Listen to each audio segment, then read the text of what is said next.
اللہ اکبر، میرے پیارے آقا صلی اللہ تعالی علیہ وسلم کے پیارے دیوانوں، کاش ہمارے معاشرے کے وہ سرمایہ دار جن کے پاس بڑے محل ہیں، جو چاہیں تو پلک کے جھپکتے کلاس اور اسکول اور یونیورسٹی قائم کر سکتے ہیں، ادارے قائم کر سکتے ہیں، وہ اپنا سرمایہ اس طرف لگا کر اپنے رسول کی خوشنودی کی کوشش کرتے تو میں یقیناً یہ محسوس کر سکتا ہوں کہ کتنا بڑا انقلاب پیدا ہوتا۔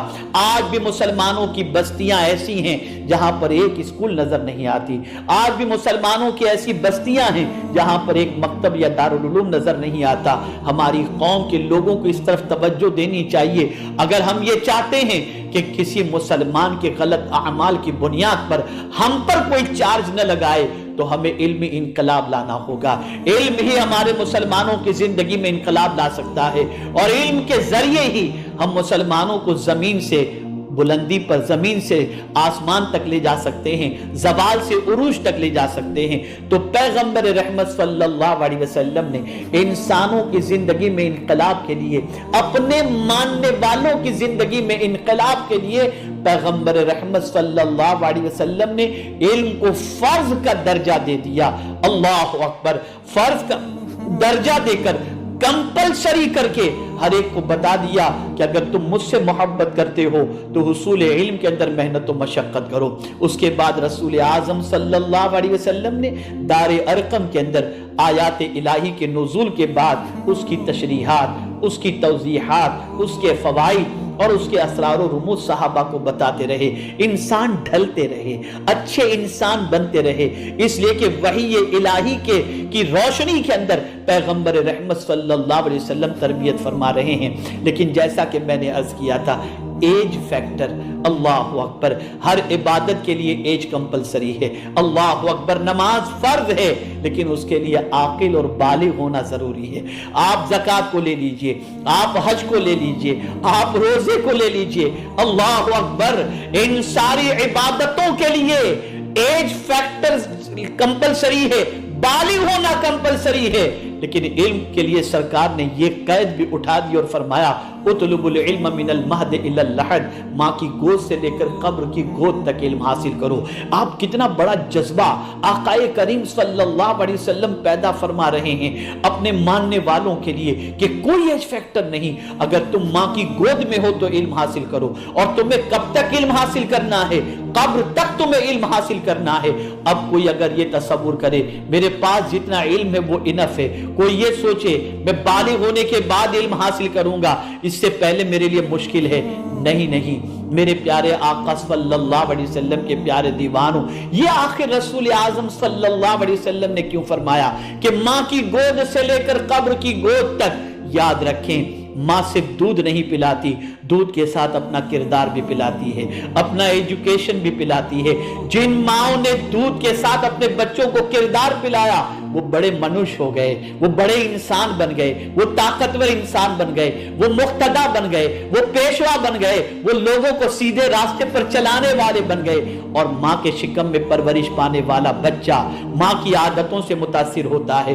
ماں کی عادتیں اگر بچہ پیٹ میں ہے اور اچھی ہیں تو بچہ اچھا پیدا ہوگا۔ اگر ماں تلاوت کرتی ہے بچہ قاری قرآن پیدا ہوگا، ماں درود شریف پڑھتی ہے بچے کے اندر انقلاب پیدا ہوگا۔ ماں کی عادتوں کا اثر، ماں کی ایجوکیشن کا اثر بچہ جو ماں کے شکم میں ہوتا ہے اس میں پڑتا ہے۔ اور اے رسول اعظم صلی اللہ علیہ وسلم کے دیوانوں، ہر ایک مفکر نے یہی کہا ہے کہ ماں کی گود بچے کے لیے پہلی یونیورسٹی ہے، یہ آج کا مفکر کہتا ہے، لیکن پیغمبر رحمت صلی اللہ علیہ وسلم نے 1450 سال پہلے فرما دیا تھا کہ ماں کی گود سے لے کر قبر کی گود تک علم حاصل کرو۔ اللہ اکبر، صحابہ نے اسے سیریس لیا، صحابہ نے اس پر توجہ دی، صحابہ نے اسے بالکل اپنے لیے لازم قرار دیا۔ اللہ، میرے پیارے آقا صلی اللہ علیہ وسلم کے پیارے دیوانوں، رسول اعظم نے ایج کی قید ہٹا دی، عمر کی قید ہٹا دی، تاکہ دنیا کا کوئی بچہ یہ نہ سوچے کہ میں علم حاصل کر کے میرے پاس BA کی ڈگری آ گئی یا M.Com کی ڈگری آ گئی یا میں نے MBBS کر لیا یا میں MD ہو گیا تو میرے لیے انف ہے۔ نہیں، بلکہ پیغمبر رحمت صلی اللہ علیہ وسلم نے قبر کی گود تک کا فرما کر یہ واضح فرما دیا کہ علم کا معاملہ یہ ہے، ہر علم ہر علم والے کے اوپر ایک علم والا ہوا کرتا ہے. وَفَوْقَ كُلِّ ذِي عِلْمٍ عَلِيمٍ. یہ میرے رب کا فرمان ہے.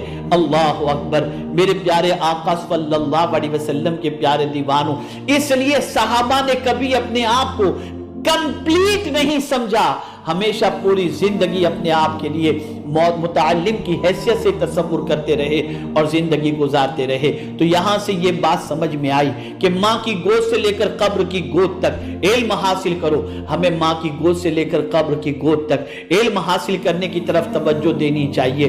ہمیں یہ کوشش کرنی چاہیے کہ ہم ایج کے جس عمر کے اعتبار سے جس جگہ پر ہیں، چاہے 40 کے ہو چکے ہوں، چاہے 50 کے ہو چکے ہوں، ہمیں یہ نہیں سوچنا کہ اب ہمیں علم حاصل نہیں کرنا، اب ہماری عمر اتنی ہو گئی. نہیں، ہم قبر کی دہلیز تک نہیں پہنچے تب تک ہمیں علم حاصل کرنا چاہیے. رحمت صلی اللہ علیہ وسلم نے کیا ارشاد فرمایا؟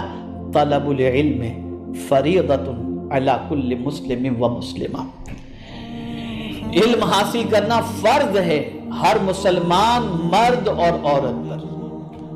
علم کو رسول اعظم صلی اللہ علیہ وسلم نے نفل کے درجے میں نہیں رکھا، مستحب کے درجے میں نہیں رکھا، فرض کے درجے میں رکھ کر اللہ کے رسول صلی اللہ تعالی علیہ وسلم نے ہر مسلم کو یہ ذہن دیا، اے مسلمانوں یہ بات ذہن کے اندر محفوظ کر لو کہ اب تمہارے لیے پرائیورٹی یہ ہے کہ تم علم حاصل کرو. ابھی نماز کی فرضیت کا حکم نازل نہیں ہوا، ابھی روزہ فرض نہیں ہوا، ابھی حج فرض نہیں ہوا، ابھی زکوٰۃ کا حکم نازل نہیں ہوا، اور پیغمبر رحمت صلی اللہ علیہ وسلم ایک ایسی قوم کو تشکیل دینا چاہتے ہیں جس قوم کے ہاتھ میں مستقبل کی قیادت ہو. تو پیغمبر رحمت صلی اللہ علیہ وسلم نے سب سے پہلا ارشاد فرمایا طلب العلم فریضۃ علی کل مسلم و مسلمہ. اللہ اکبر. اب آپ دیکھیں اس علم کے حاصل کرنے کے سلسلے میں مسلمان ہونے کے اندر مولا علی کرم اللہ تعالی وجہہ الکریم ننھے بچوں میں سب سے پہلے ہیں. حضرت صدیق اکبر بھی ہیں، حضرت خدیجہ الکبریٰ رضی اللہ تعالی عنہ بھی ہیں، اور آہستہ آہستہ صحابہ کرام علیہم الرضوان آغوش اسلام کے اندر قدم رکھ رہے ہیں. اللہ اکبر. دنیا کی کلاس کے اندر اور اسکول کے اندر ایڈمیشن کے لیے ایج ایک لیمٹ ہوتی ہے کہ اس ایج سے لے کر اس ایج تک آپ کو کے جی میں ایڈمیشن ملے گا. آپ اگر اتنی ایج کے ہیں تو کے جی میں، اتنی ایج کے ہیں تو فرسٹ میں، اتنی ایج کے ہیں تو سیکنڈ میں. یہ ایک تھوڑا سا سسٹم نظر آتا ہے، لیکن پیغمبر رحمت صلی اللہ علیہ وسلم کی کلاس کے اندر جہاں 7 سال کا بچہ نظر آتا ہے وہاں 40 سال کا ضعیف بھی نظر آتا ہے. اور رسول اعظم صلی اللہ علیہ وسلم نے ایک ذہن دیا کہ اگر تعلیم کو فروغ دینا ہے تو ضروری یہ نہیں ہے کہ تمہارے پاس عالیشان عمارت ہو، تمہارے پاس عالیشان اسکول ہو، تمہارے پاس عالیشان یونیورسٹی ہو. آؤ ذرا میرا طریقہ تعلیم دیکھو. پیغمبر رحمت صلی اللہ علیہ وسلم کی دعوت پر ہر طرف سے پہرا بٹھایا جا رہا تھا، لیکن پیغمبر رحمت صلی اللہ علیہ وسلم کے پاس تعلیم کے لیے کوئی یونیورسٹی نہیں تھی، کوئی اسکول نہیں تھی. لیکن اے حضرت ارقم، آپ کی عظمتوں کو کروڑوں سلام کہ آپ نے اپنا گھر تعلیم کے لیے دے رکھا تھا. دار ارقم میں رسول اعظم صلی اللہ علیہ وسلم کے دامن سے وابستہ لوگ حاضر ہوتے تھے. آقا کریم صلی اللہ علیہ وسلم پر وحی کا نزول ہوتا اور پیغمبر رحمت صلی اللہ علیہ وسلم اپنے ماننے والوں کو دار ارقم کے اندر جبل صفا کے پاس جو موجود تھا رسول اعظم صلی اللہ علیہ وسلم اس گھر میں تعلیم دے رہے تھے. یہاں سے یہ بات سمجھ میں آئی کہ تعلیم کا سلسلہ اگر تمہارے پاس ہزارہ مجبوری ہو، لیکن اگر گھر میں بٹھا کر کے بھی تم کسی کی کلاس لے سکتے ہو اور پڑھا سکتے ہو تو تمہیں اس کلاس کے سلسلے میں سوچنا ہوگا.